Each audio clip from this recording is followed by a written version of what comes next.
Dobrý večer, vítam vás pri TV Rišňovce. Obávaný spolubásnik znásilnil miestneho Rišňovčana. Áno, je to tak. Teraz vás premiestnime na miesto činu s našim reportérom na mieste Jakubom.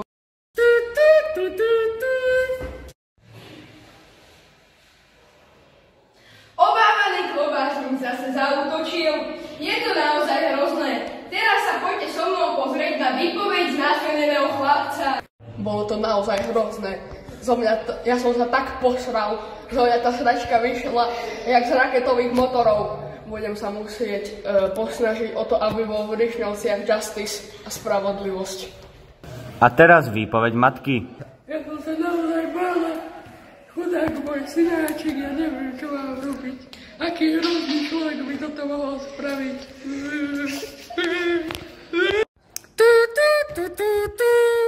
Je to naozaj hrozné. Ak ho niekde uvidíte, okamžite to ohláste na polícii. Na jeho hlavu bola vypísaná odmena 2,90.